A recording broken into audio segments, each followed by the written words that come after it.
Hello and welcome to my Yu-Gi-Oh channel. Today we're looking at the new cards which were introduced within Yu-Gi-Oh! 7's The Anime from episode 57. Pierce Enforcing Brave Warrior is a level 4 Dark Attribute Warrior type effect monster with 1200 attack and 1000 defense. The requirement: if you control another face-up monster, it must be a warrior type you control. You can activate this by sending the top card of your deck to the graveyard. The effect is to choose one face-up monster, it must be a warrior type you control. During this turn, that monster's attack are caused by piercing effect. I think this card just lets your warrior types do some piercing damage, which is okay as an effect. The condition on it isn't too difficult because so long as you've got another face-up warrior monster, you can activate the effect by just sending a card from the top of the deck to the graveyard.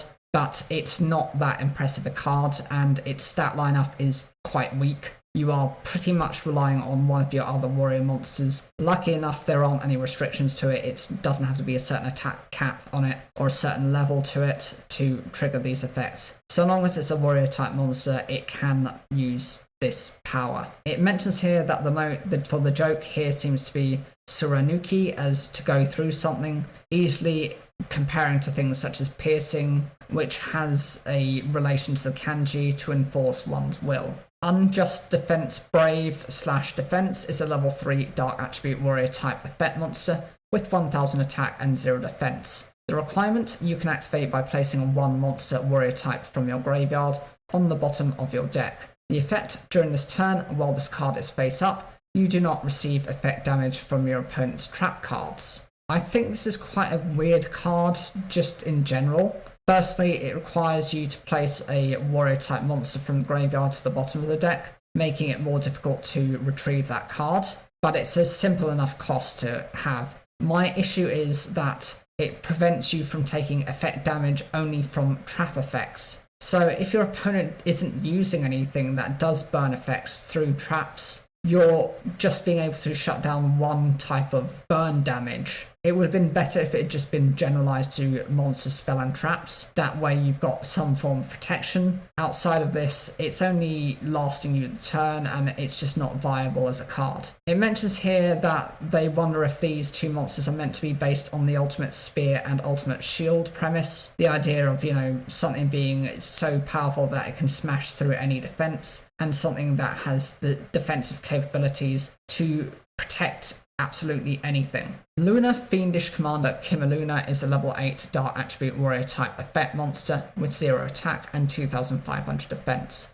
It has no requirement, and the effect: choose up to 2 monsters your opponent controls and change their battle positions. If battle positions are changed by this effect, you can also choose one face-up monster, must be a warrior type you control, and change its battle position. I'm a little confused about how or why this card is going to be considered that powerful, since it has no attack points of its own. It's a level 8 with a very decent defensive stat, so it can be used to protect itself. It has no requirement, so that's not an issue for me either. But it does adapt your opponent's battle phase and battle positions of their monsters, so you are going to need to have various cards out yourself to be able to capitalize on this effect and to attack into their weaker stat line. Aegis of the 5 Houses is a normal spell card with the requirement: you can activate this if you control a face-up monster, must be level 8 or lower, warrior type, fairy type, beast type, winged beast type or reptile type. And the effect is to choose up to 2 face-up monsters you control. During this turn, those monsters cannot be destroyed by the effects of your opponent's trap cards. The first requirement on this card is a little bit bizarre. It's good that it does splash and work into multiple different types, but none of these types really synergize with each other. For example, warriors, fairies, beasts, winged beasts, and reptiles, there's no actual synergy between any of those. I think the nearest comparison I can have for things such as winged beast and beast, they tend to be combined together in certain archetypes. Same for that matter for beast warriors. Reptiles, I think they tend to be very much a standalone type of deck. Same with warriors, same with fairy types. So this does have the ability to splash into more decks, but whether you can merge those two types of decks together, it's just not ideal. The effect itself, to provide your monsters with immunity from trap effect destruction, is decent because actually it's a very easy requirement to meet. And if you don't have the monsters such as the maximum monsters that do have the trap immunities, this is a good way of going about an alternative version of that card, even if it just lasts until the end of the turn. Year-Old Broom is a level 2 Earth Attribute Warrior type normal monster with 300 attack and 1300 defense. It doesn't have any effects being a normal monster. It's okay, since it's a level 2, the defensive stat on it is actually quite decent. The next card is Decade-Old Mystic Sword. It's a level 3 Earth Attribute Warrior type normal monster with 200 attack and 1400 defense.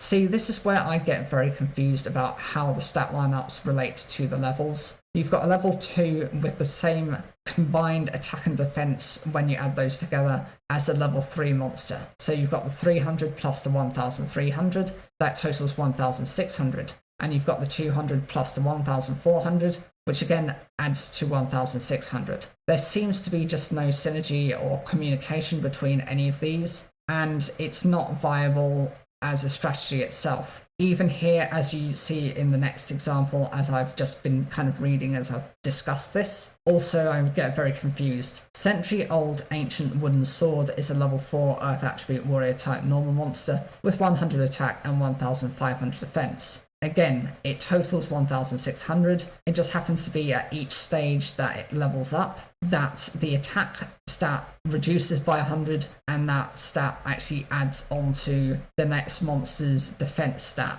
It's fine if that's how they want to play it, but they've got no effects to their name, and I would expect there to be specific support considering this is being used by a certain character. Millennium Shield is a level 5 Earth Attribute Warrior type normal monster with 0 attack and 3000 defense. This being one of the ultimate shield type of monsters in terms of its defense, alongside things such as Labyrinth Wall, and it came from the original series of Yu-Gi-Oh!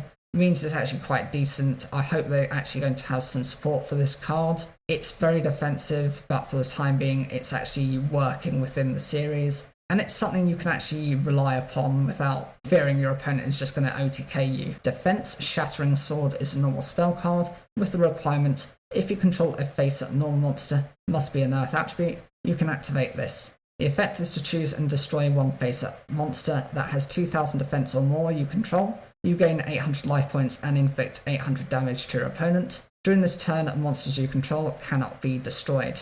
So this is what's meant to support your Millennium Shield. Essentially, because that actually meets these requirements, you can just choose to destroy that monster. Gaining 800 life points is fine, and burning your opponent for 800 points is also fine. It can level you out because if you're on lower life points, you can end up drawing out a little bit more easily. It also provides your monsters with a protection from being destroyed during the turn. That means by monsters' spell or trap cards. It doesn't seem to be too specific, so I would assume it works for each and every one of those situations. And if you can OTK within that turn, or to defeat your opponent in that turn, it's definitely something it's worth trading in for. Greeting Strike is a normal trap card with the requirement you can activate this when a monster your opponent declares an attack. The effect is to choose one face-up monster your opponent controls, inflict 100 damage to your opponent times the level of the chosen monster. Okay, so I seem to understand a little bit more about how the Millennium Shield type of deck likes to work. Basically, if you had that monster in defense mode and it's face down and your opponent attacks into it, they take some battle damage from the difference between Millennium Shield's defense and your opponent's attack position monster. Then you've got the previous card which actually does additional burn damage by destroying Millennium Shield. This new card is meant to work in that the more powerful the level of your opponent's monster is, the more damage it does to your opponent, because it just activates whenever your opponent declares an attack with the monster. So the more powerful the level, the more damage it will do to your opponent. Say for example a Blue Eyes White Dragon, that being a level 8, 8 times 100 is 800, that would do 800 points of damage to the opponent and start whittling down their life points. And it says here as part of the notes that the kanji is basically an opening cheap shot strike in kendo. It has had a bit of controversy as it's prone with misuse to break ribs or damage the throat of the opponent. That's an interesting side note, and I definitely think it's really interesting how the Japanese culture works. Cross-Sword Deathmatch is a normal trap card with the requirement you can activate when a normal monster, an Earth attribute you control, is destroyed by the attack of an opponent's monster. The effect is to inflict 100 damage to your opponent, times the number of normal monsters Earth attribute in your graveyard. If this effect inflicts damage to your opponent, you can choose one face-up normal monster your opponent controls and destroy it. So with this card, its intention is to have your Millennium Shield be destroyed by battle. It punishes your opponent for each of those Millennium Shields alongside anything that also meets this condition of being a normal monster and an Earth attribute by 100 times that number of monsters. That's a decent enough effect because it actually can build up. The longer the duel's been on for, the more damage you're going to be able to pile onto your opponent. And it also has the nice effect of destroying a face-up normal monster the opponent controls if they happen to be relying on those. And the final card is Millennium Defense. This is a normal trap card with the requirement: if you control a face-up Millennium Shield, you can activate this when your opponent normal or special summons a monster. The effect is to choose up to 2 normal monsters Earth attribute in your graveyard and special summon them to your side of the field face up, then inflict 1000 damage to your opponent. I think this is quite a decent card because actually this can work on your Millennium Shields to bring those back from the graveyard. It does 1000 points of damage to the opponent, which is nice to bring their life points down to a point where you might be able to get over them. And actually this just happens to work so long as you've got a face-up Millennium Shield. And whenever your opponent normal or special summons a monster, it's not overly fussy. It works very well as a small archetype, and I'm looking forward to more cards as we'll see in the future, which helps support Millennium Shield. I'm glad they've actually done this small archetype, but I'm kind of waiting to see anything else. I will still hold judgment just because I don't think the cards necessarily are that good. It's too heavily a defensive deck to be useful. I think for the time being we are going to have to hold out, especially since we don't have any other monsters. We've got some spell and trap support, but no real monsters to back this card up. Whatever you think, please put those comments down below, like the video if you enjoyed it, and don't forget to subscribe for more daily Yu-Gi-Oh content.